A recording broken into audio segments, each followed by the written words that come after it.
देखो, हम तुम्हें नामदेव जी की कथा सुनाते हैं।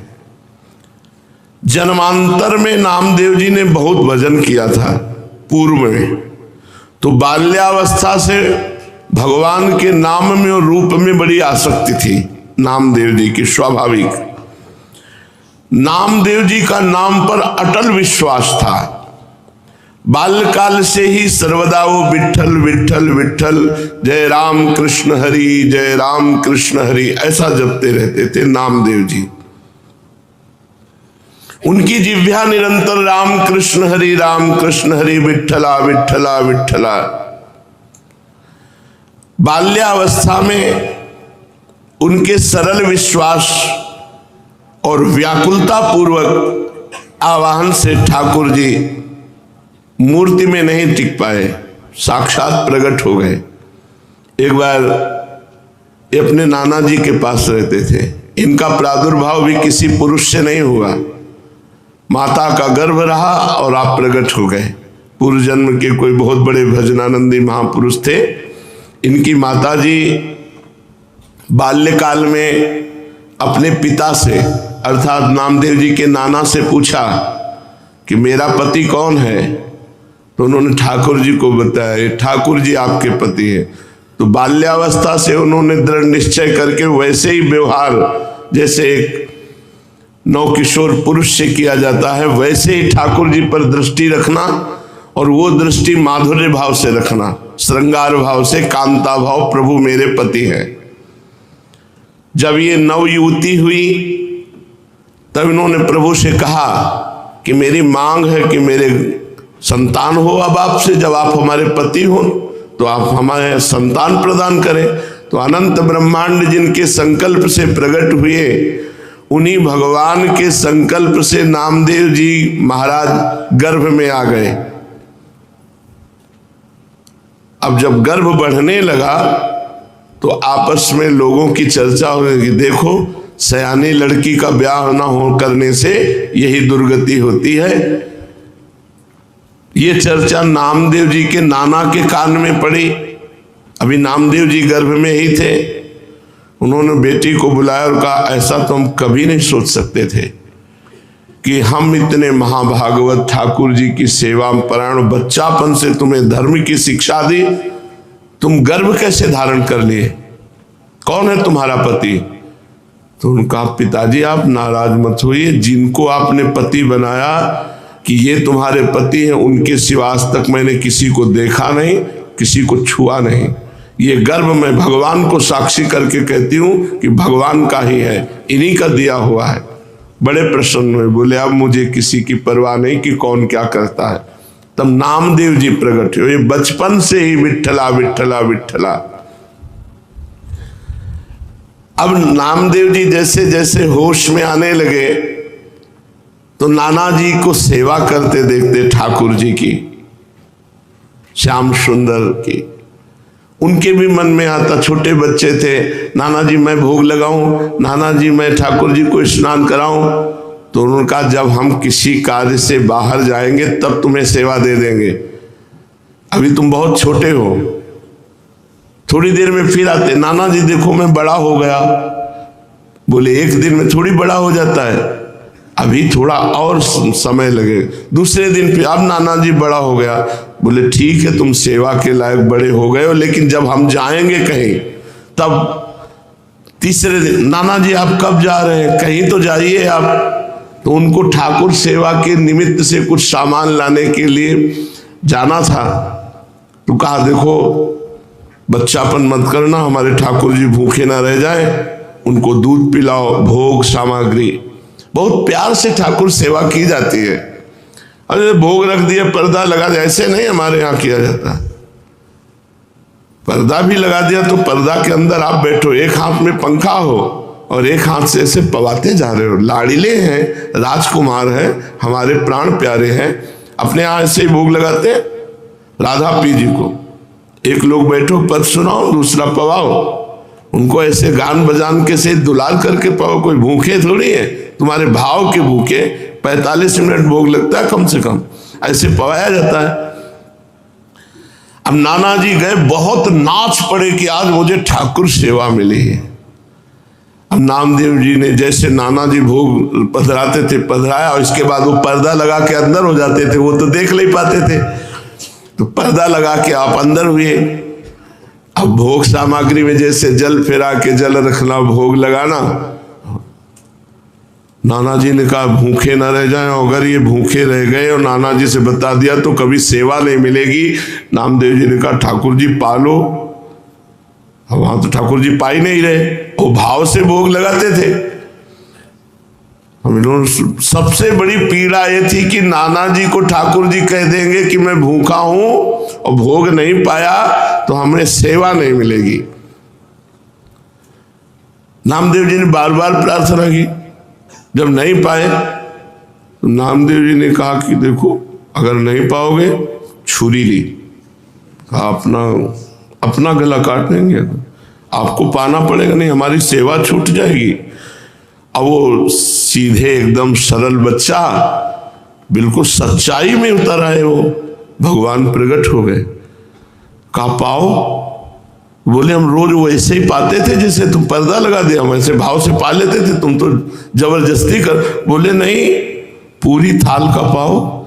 जब शिकायत करोगे नाना से कि हमें वो ठाकुर जी बातचीत कर रहे हैं, अपने हाथ से नामदेव जी दूध पिला रहे ठाकुर जी को, तो अत्यंत व्याकुलता और सत्य भाव कि ठाकुर जी हैं, ठाकुर जी को प्रकट होना पड़ा और दुग्ध पान किया। बड़ी प्रसिद्धि नामदेव जी की, नाम का प्रकाश। भगवान विट्ठल उस दिन से रोज वार्ता करते थे नामदेव जी से। एक बार काशी आदि तीर्थों की यात्रा करके निवृत्तिनाथ, ज्ञानेश्वर, सोपानदेव, मुक्ताबाई, नामदेव और गोरा कुम्हार जी के घर ये सब बड़े बड़े संत बैठे हुए थे। समस्त साधुजन गोरा कुम्हार भी बड़ी ऊंची के स्थिति के महात्मा थे, तो उनके यहाँ एक थापी पड़ी हुई थी जिससे मटकी को गोल किया जाता है। मुक्ताबाई ने ऐसे थापी उठाई और गोरा कुम्हार से कहा चाचा जी ये क्या वस्तु है? गोरा कुम्हार जी ने कहा ये थापी है। मुक्ताबाई ने कहा ये किस काम में आती है? गोरा कुम्हार ने कहा इससे मिट्टी के घड़े को ठोक ठोक करके देखा जाता है कि पक्का हो गया कि कच्चा भी है।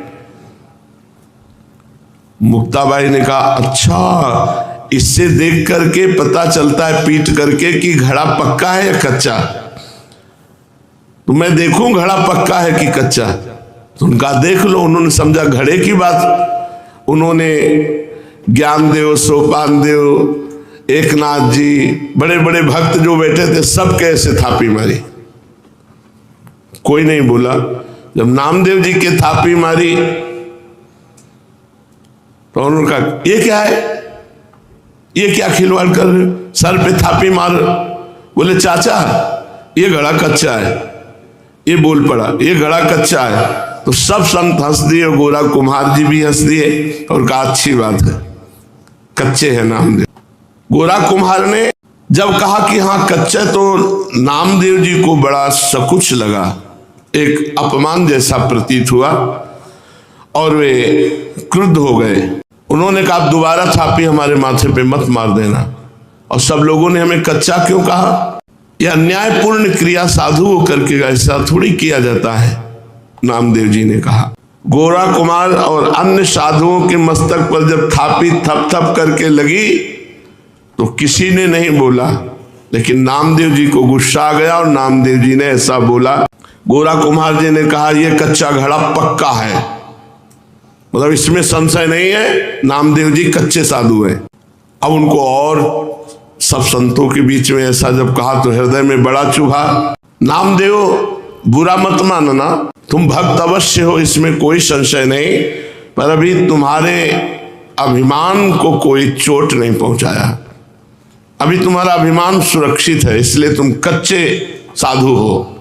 ठाकुर जी के पास वो एकांत में गए विट्ठल भगवान से, और विट्ठल भगवान से कहा कि सब लोग हमको कच्चा कह रहे हैं, तो मैं कहाँ से कच्चा हूँ?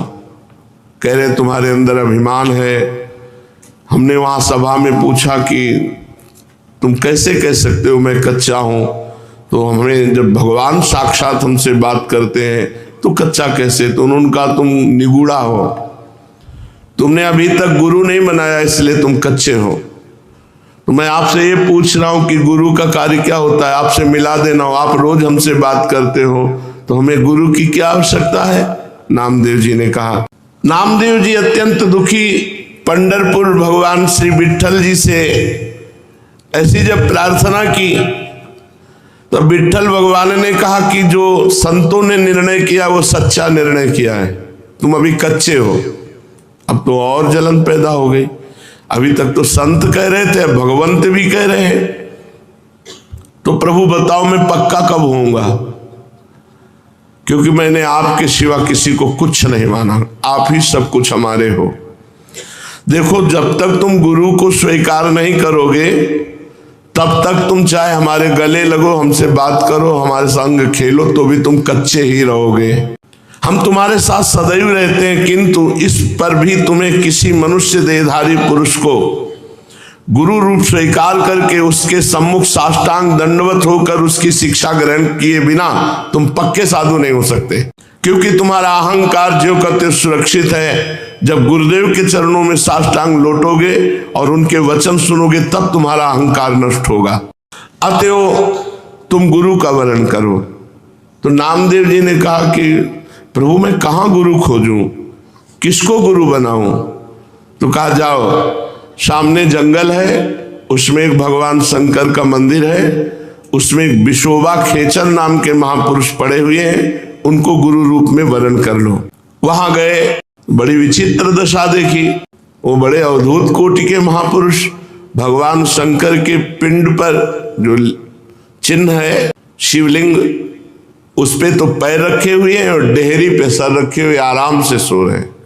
नामदेव जी गए, उन्होंने कहा कि इनको क्या गुरु बनाए, ये तो साधारण वैष्णव धर्म को भी नहीं जानते हैं। शिवलिंग पर पैर रखे हैं और डेहरी पर सिर रखे हैं। कहा महात्मा शिव जी से पैर हटाइए। तो आंख खोल के देखा और कहा बेटा जहां शिव ना हो वहां पैर रख दो। इस बात को समझ नहीं पाए कि कण कण शिव स्वरूप है, कोई ऐसा कण नहीं जहां शिव ना हो। उन्होंने पैर पकड़ा और हटाया। जे ही हटाया तो वहां दूसरा शिवलिंग, जिधर हटाते उधर शिवलिंग, क्योंकि सिद्ध महापुरुष ओहो चरणों में गिर गए। कहा बेटा कोई कण ऐसा नहीं जहां भगवान ना हो। बस नामदेव जी के हृदय में ये बात बैठ गई, कोई कण ऐसा नहीं है जहां भगवान नहीं, सर्वत्र भगवान है। नामदेव जी को उपदेश दिया। नामदेव जी ने विशोबा जी के चरणों में आत्मसमर्पण कर दिया। नामदेव जी विट्ठल भगवान को केवल मंदिर में ही मानते थे। एक दिन एक कुत्ता वो ठाकुर जी के लिए भोग बना रहे थे, रोटी बना के ऐसे रखी, घी गरम कर रहे थे, वो रोटी लेके भागा। गुरुदेव की बात याद आई, कोई कण ऐसा नहीं जहां श्री भगवान न हो। तो कुत्ते में भी भगवान है। कटोरा घी का लेके पीछे भागे चले जा रहे, प्रभु रूखी मत खाओ, घी चुपड़ा लो। नाथ अब हमसे छुप नहीं सकते, गुरुदेव की कृपा हो गई, आप ही हो। कुत्ते में भगवान को ढूंढ लिया।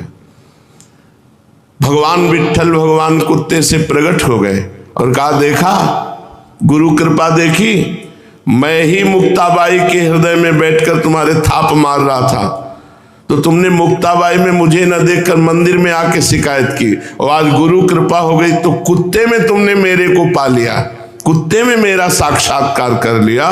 तो गुरु कृपा विशिष्ट है, केवल ग्रंथ से देखकर मंत्र पढ़ने से भगवत प्राप्ति नहीं होती, गुरु कृपा से होती। 6 महीने में भगवत प्राप्ति कर ली ध्रुव जी ने, क्योंकि नारद जी जैसे समर्थ गुरु द्वादशाक्षर मंत्र का उपदेश किया। पांडुरंगा के आदेश से नामदेव जी सिद्ध महापुरुष हो गए। सर्वत्र भगवान का एक बार भूत प्रकट हुआ तो उसमें कहा जय हो लंबकनाथ, बहुत लंबा चौड़ा भूत, उसमें विट्ठल भगवान को देख लिया। नामदेव जी के निरंतर अश्रु चलता रहता और गुरु प्रताप से सर्वत्र भगवान का साक्षात्कार करते। अचित चित ईश्वर चेतन अचेतन सब कुछ भगवान है, ऐसा नामदेव जी को दर्शन होने लगा। व्यास पाराशर आदि महर्षि गण ने चेतन अचेतन सब कुछ भगवत स्वरूप लिखा, भगवत स्वरूप देखा। इसलिए नित्य गुरु की आज्ञा में रहे। प्रकृति अविकृति विश्वयोनि शुभा नाना वर्णात्मिका अजा त्रिगुण सुनिलया अव्यक्ता निर्व्यापारः परार्था महन्मितसु, ऐसी दिव्य माया शक्तियों का पार पाकर वो परम पद का अधिकारी होता है जो गुरुदेव के चरणों का आश्रय ले लेता है। इस प्रकार चेतन अचेतन में सर्वत्र भगवत दर्शन कराने की सामर्थ्य केवल गुरुदेव में है। केवल मंत्र जपने से नहीं होगा कि तुम किसी किताब पुस्तक ग्रंथ से मंत्र ले लो और उसी से जपो और भगवान की प्राप्ति हो जाएगी। हमको ऐसे गुरु की जरूरत है जो आकार रूप धारण करके हमारे सामने हमको उपदेश करें, हमको डांटे, हमको दुलार करें, जिससे हम माया मुक्त हो जाएं। शिष्यस्य तद्दिनम देवी कोटि सूर्य ग्रह समहा चंद्र ग्रहण कालम ही तद्दिनम वरवर्णिनी गुरोर दर्शन मात्रेण सर्व पापै प्रमुच्यते तत्क्षणात् चलापांगी दानम कुर्याद् विचक्षया। हे महादेवी, जिस दिन गुरु दर्शन लाभ हो जाए उस दिन शिष्य को करोड़ों सूर्य ग्रहण में दान देने का फल प्राप्त हो जाता है।